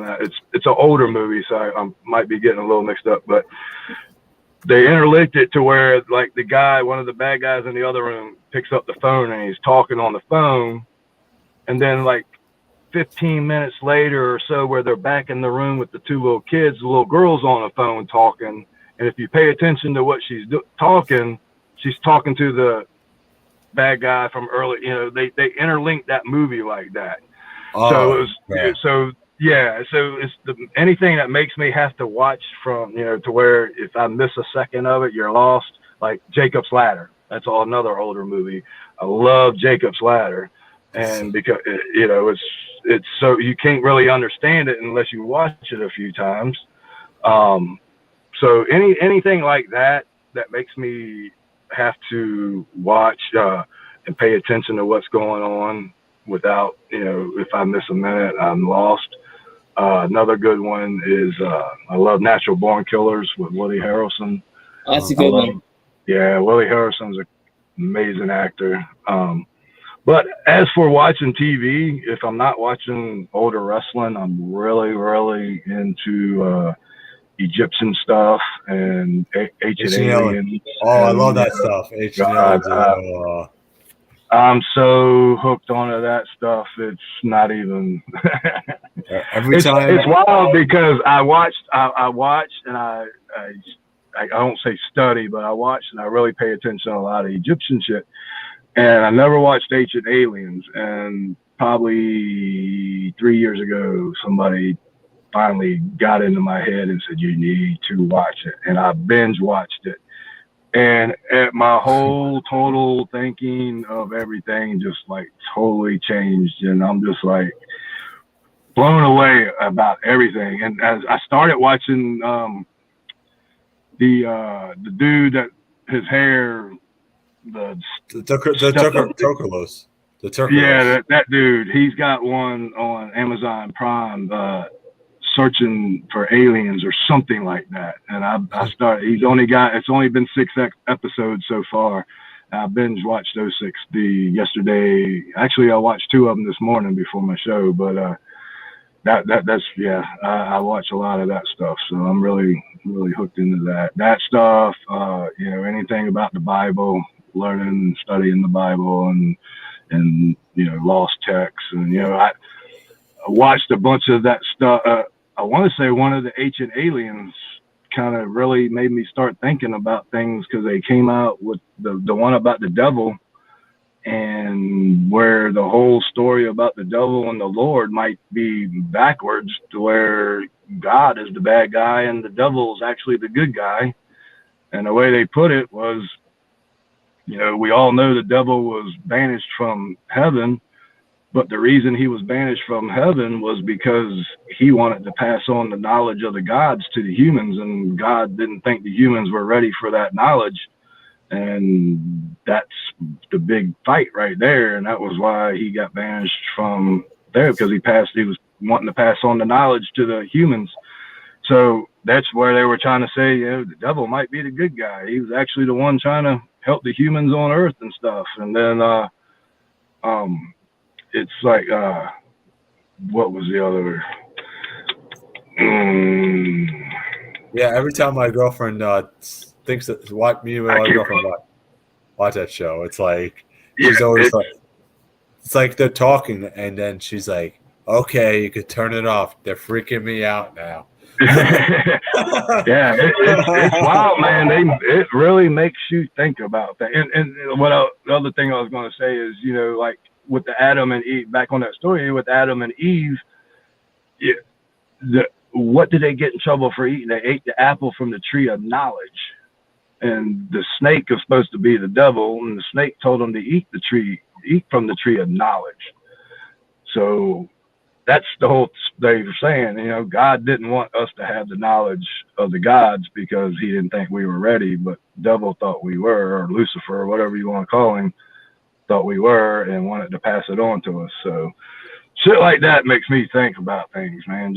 And then, you know, if you ever heard about the Watchers and the Book of Enoch, you know, why is all that taken out of the Bible? And it's so important to our history of mankind, but why did they take it out? So I love that shit, just to make me think and stuff like that. That's I could watch it all day long.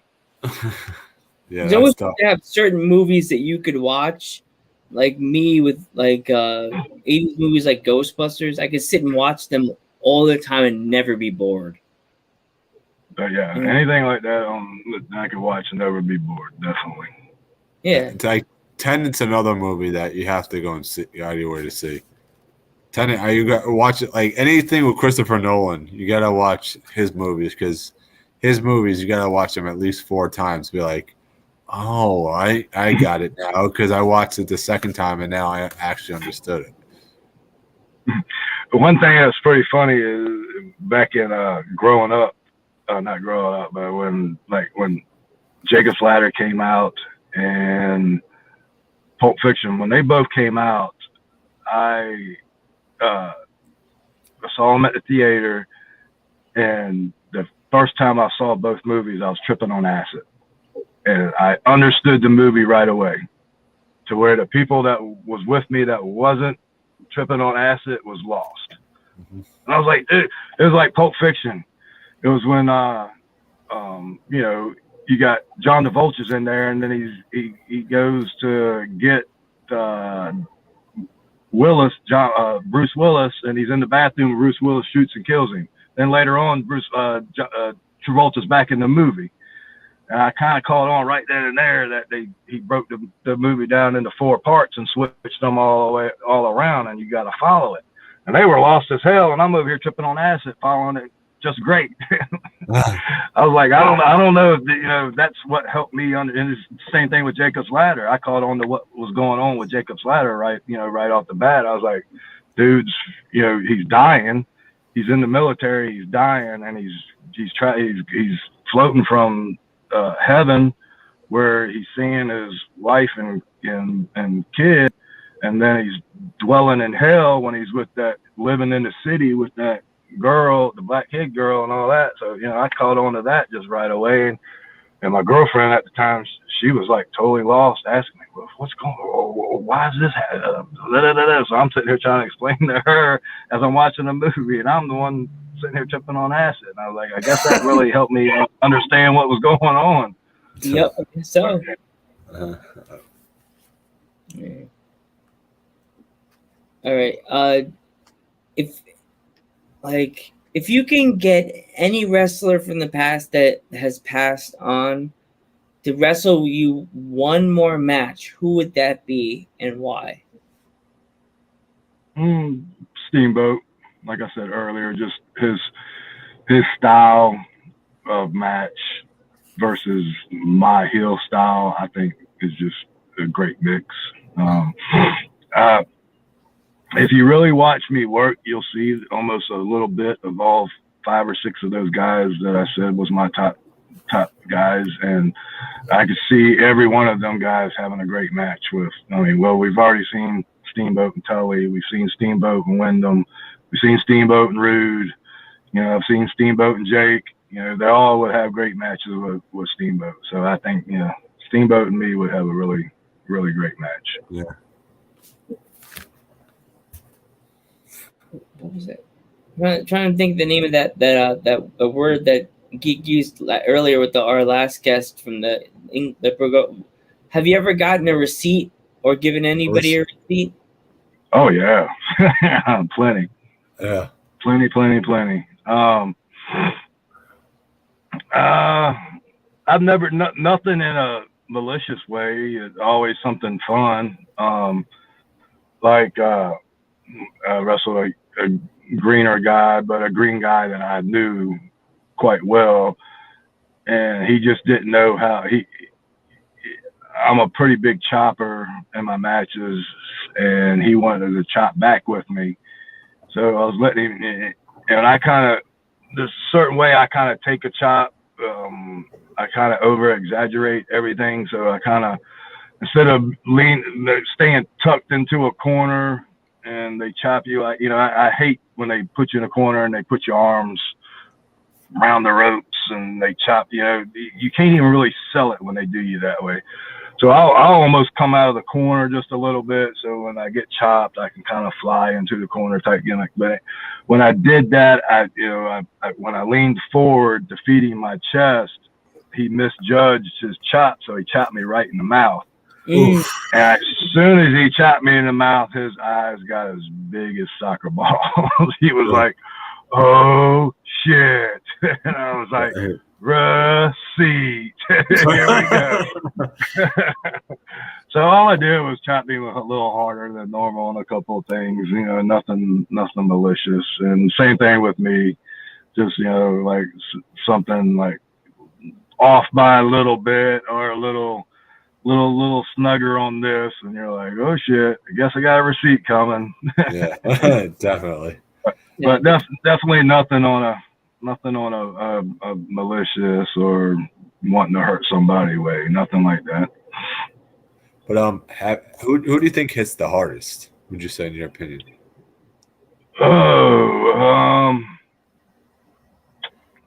I would probably say Cahagas and Bordell Walker. Wardell, yeah, I remember Wardell from Ring of Honor. Oh man, me and Bordell and me and Cahagas, we've probably wrestled every match imaginable, and both of them work the same way I work, and that's snug, stiff, but safe. Never been hurt by either one of them. But we've beaten each other black and blue, and nobody can say that. Any three of us, I guarantee if they worked each other, they'd be the same way. But the three of us, nobody can say the three of us are fake. Did you ever get a chance to work with New Jack before he? Yeah, not a match, but it was for WrestleCade, and I was feuding with C.W. Anderson, and New Jack came out. I was getting ready to power drive. Referee knocked out. I was getting ready to power drive C-Dub. New Jack came out. This is on YouTube. New Jack came out, and dumbass heel me thinking New Jack's coming to help me, and he comes out with this trash can of gimmicks, and he ends up beating me up with a couple of gimmicks, and then I take the super kick from C-Dub for the 1, 2, 3. But so yeah, I got beat up by him. Didn't never have a match, but I got my ass kicked by him. We were doing a show with another podcast, and we were doing dream matches. And we mentioned a wrestler. Well, I forgot what wrestler it was. Nick Gage versus New Jack. And one of the guys in the comments says "Rest in peace, New Jack." And we thought maybe because of the match style we said. I went to my phone like I always do to check any update, any sports or check anything was going on with wrestling. And just the news feed on Instagram was all New Jack rest in peace stuff. And I just looked up New Jack, breaking New Jack, and breaking. I didn't know how to do it. I'm like, I felt like Channel 7 News in the 80s. I'm like, breaking news: New Jack from ECW is dead, and they were like, our energy level for our podcast went from up to 100 to 90, and then maybe to 60. We're like, yeah, I think we lost that. Dude sucked. Yeah. I was definitely kind of scared and petrified with that, hearing his stories, and he didn't know who I was, but I think I got lucky that I knew C-Dub pretty good, and C-Dub kind of put me over to him. So, as everything he did to me, he protected me very, very well. I was very, very, very shocked that he did that. So, it wasn't nothing sloppy. He hit me just right with everything. Even the trash can lids still even had the handles on them, and I was kind of worried about that, and he made sure that nothing hit me wrong. So I was kind of shocked about that, but it was fun.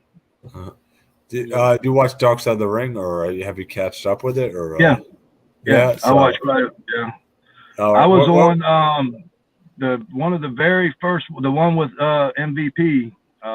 There's a lot of me on there because I got to wrestle MVP in one of that match. They said that Vice was following him around, but I didn't know at the time that it was going to be all that. I didn't know it was going to be all this stuff. But on the one of the very first season ones with MVP, I was on quite a bit of that one. What do you think they should make a lower Dark Side of the Ring for? What do you think it should be like another episode that hasn't been done before? One I would like to see would probably be I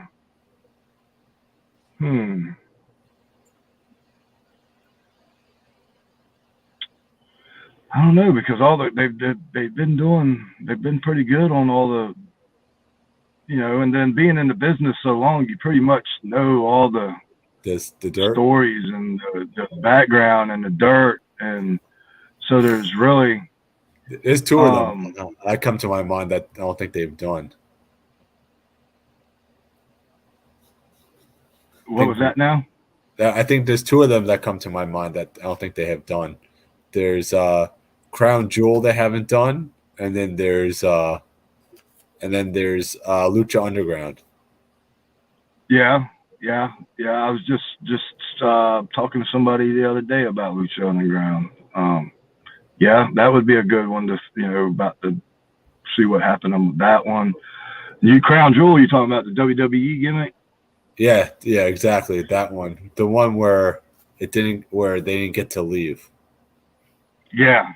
The stories I heard about that was scary. I heard about the stories about that. So a lot of the wrestlers don't work for WWE now, so a lot of them could probably tell a lot of the stories. Yeah, I've heard a lot of, I guess you can call them horror stories from people going to these other countries and not being able to leave or whatnot. And I'm like, no, I think I'll pass on all of that. Exactly. Going to Puerto Rico was pretty wild, being alone, and just, the whole Bruiser Brody gimmick, that sits in the back of your head and all that. But that actually turned out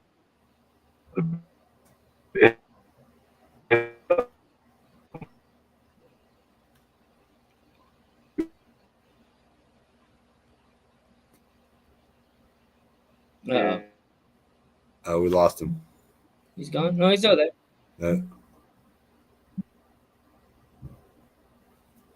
No. Slowly. Okay. All right. You're back. All right. In and out. Yeah.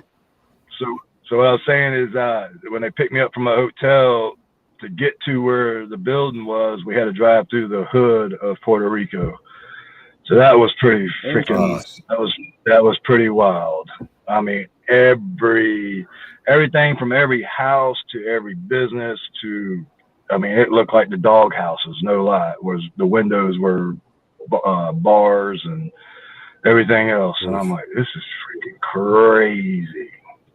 And then you're driving, and then and no lie, on the side of the road, just walking, chilling like it's everyday life, was a donkey, a pig, a goat, a chicken, and something else. No lie. They were walking down the road like they were best buddies hanging out together. And I'm like, this is some crazy shit. Uh-huh. Puerto Rico's like that. I have family that lives there. Like sometimes, like my uncle, he lives there sometimes, and he'll come back and she'd be like, "I have a little hut. I don't even have my phone on. I just turn my phone off, and I'm in Puerto Rico." And I'm just like, I couldn't do that. I'd be freaked out. I'd be like missing something on the other side. Oh, It's pretty wild out there, but it was fun.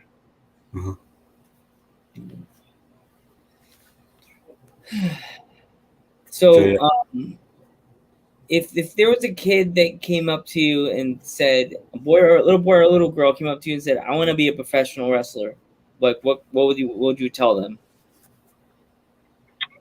Just do your research on, where you're getting trained at. Definitely go get trained.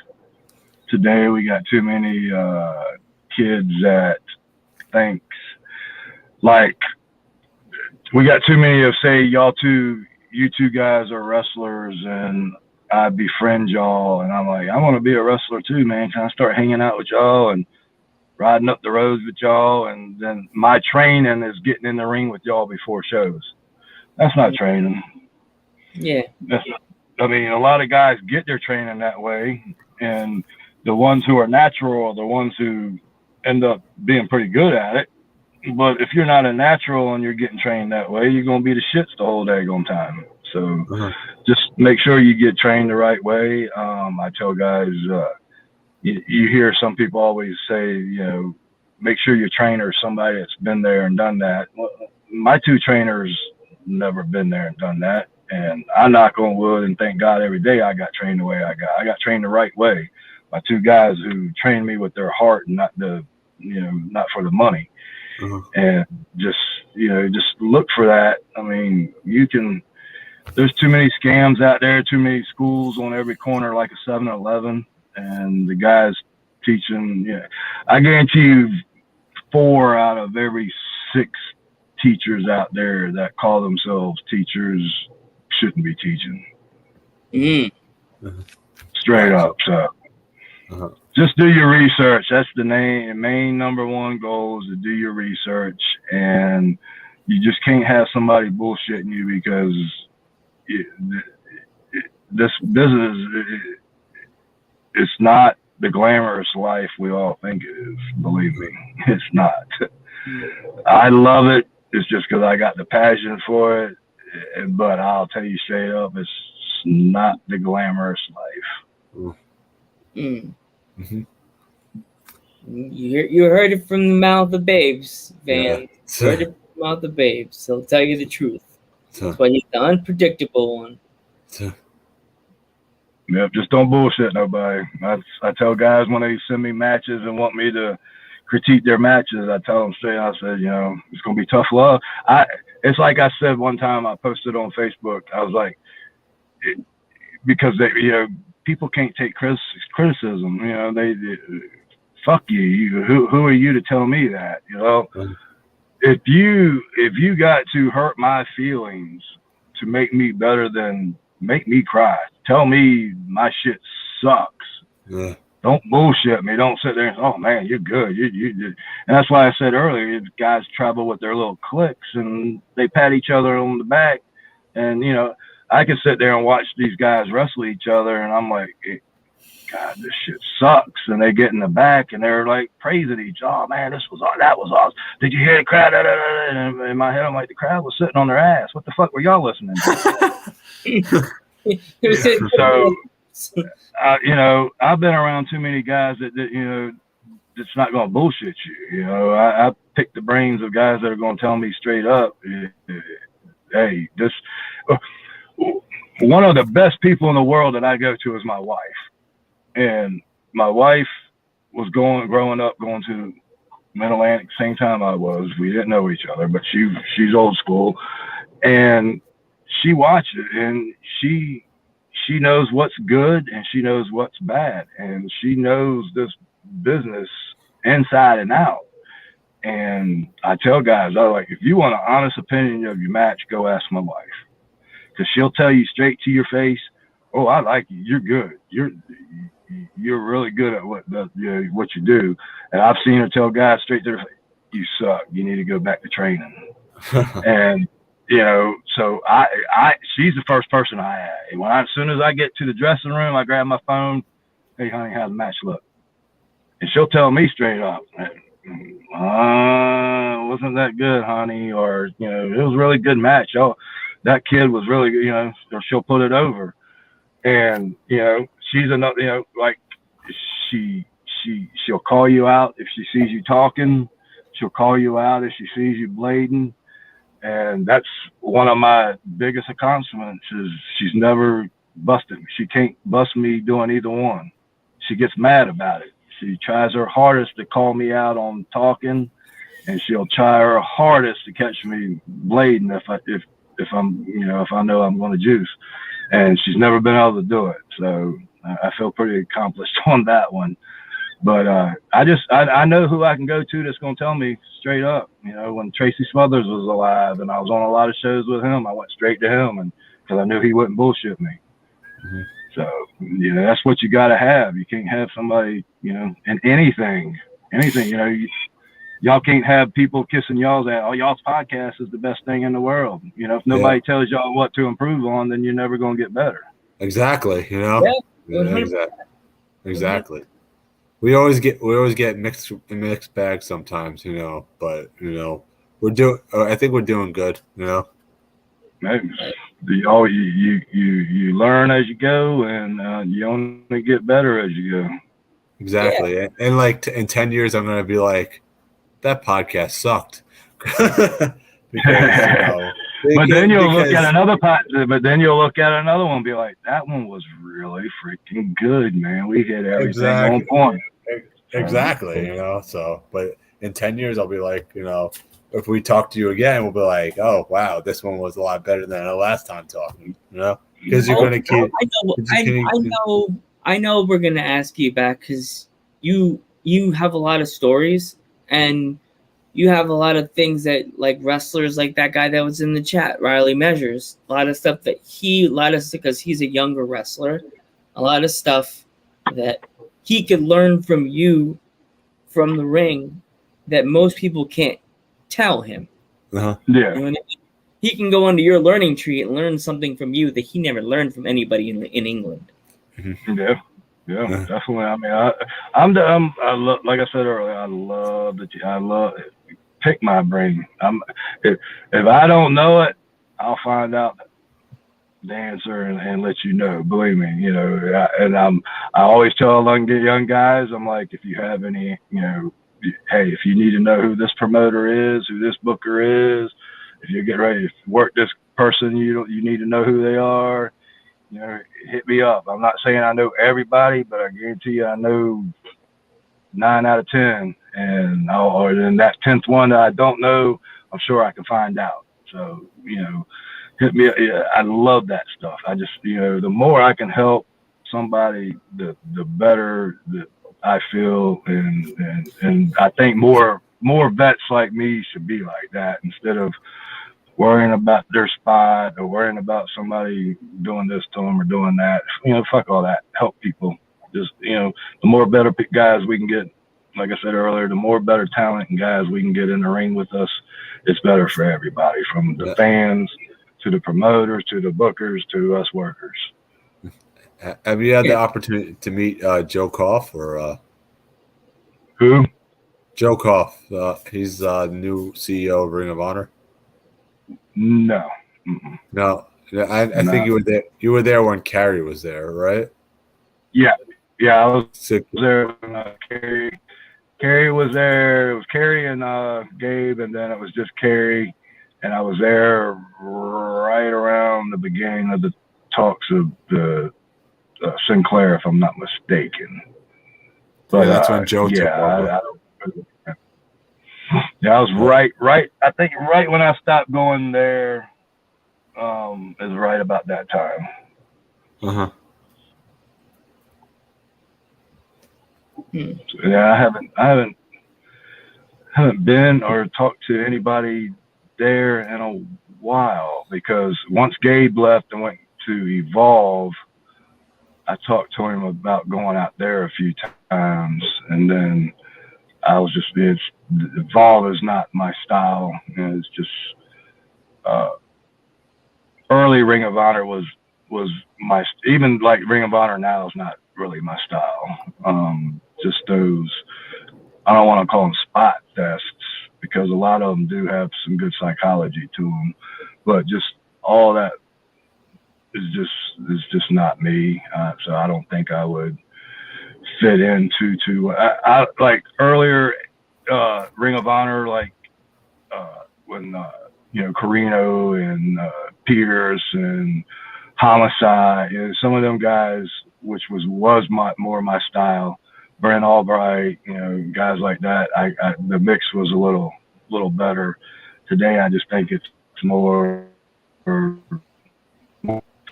athletic.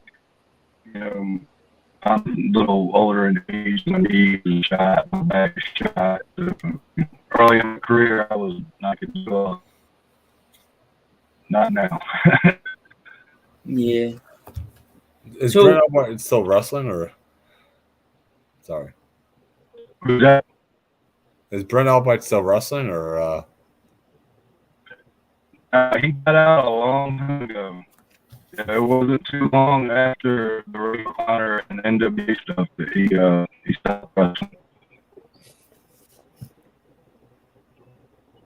He was shy. He was a pretty good talent, real talent. Mm-hmm. Oh, We lost him. All right. Oh. Well, we'll be back though. But anyway, so I mean, he's back, but I can't connect. There he goes. There we go. Yeah, there we go. He's back. Take it back. Yeah. Now I was gonna say, got a mind of its own. Yeah. Yeah. Oh, we don't want to hold you up and have you stay up all night because you just got out of a show. So if you want to go, eventually you can. Because you've been talking. Yeah. I guess I'll get on home. I know the wifey's asleep already, so. Thanks for talking to me. I think I got about 2.5 hour drive. Yeah. Oh, crap. Yeah, you gotta have some energy to drive home, you know? Yeah, that's a hop, skip, and a jump to my normal shit. So I guess I'm all right on that. I just want to thank you for coming out and Thank you so much for coming on the podcast, Damian. And taking the time out, by the way, to talk with us. My pleasure, guys. My pleasure. And like I said earlier, I always put guys over like y'all that do these podcasts and give us a platform to tell our stories and tell everybody who we are and put over professional wrestling and indie professional wrestling. And so I thank you guys a lot. So it's a pleasure to be on with you. Oh, no problem. We'll have to get you in the future. Like we're booked till 2022, but we have times in January that are open still. So when it gets closer to those times, if nobody jumps, I'm coming back to you and say, "Hey, Damian, you want to come back?" Come back. Anytime, man. Anytime I'll be on, and I'll definitely reach out to a couple of guys and tell them to reach out to y'all and try to hook something up. All right. Thanks so much again for coming on, by the way. Again. No, definitely, guys. My pleasure. Take care. You, keep rocking. Later, guys. That was cool. What a great guest! Oh my god, he's a good guy, man. He's cool, and his stories about Baby Doll and Ring of Honor, Dusty, everything. Everybody, Dusty. Wow. Yeah. So Geek, let's say your goodbyes. I want to thank everybody for staying up really late right now. I want to thank all the great fans. By the way, I forgot to mention this earlier in the week. We just reached 2,000 fans on Instagram. So thank you so fucking much. You have no idea how much this means. And you don't have to, but if you want to, remember you don't have to. Joe's gonna do it, right? http streamlabs.com/dudes@ringside. http://streamlabs.com/dudes@ringside. So Joe, take it away. Well, as I said that before, I don't know if I said it. You have a chance, go and buy a t-shirt from an independent promotion. You can even get it from Damian Wayne's, that website that was down below before. And just remember, support your local indie feds that need help right now, even though they have currently doing fans in certain cities. But just remember to support them anyway. Support them anyway. Just do it. They need it. They need you. And as I always say, thank you to my grandfather, Jose Quinones, the Panther. Thank you to my cousin, Pete Sanchez. Thank you to my uncle's godfather, Frank Martinez, for lighting the way for all Latino wrestlers. Good night, everybody. See you Monday.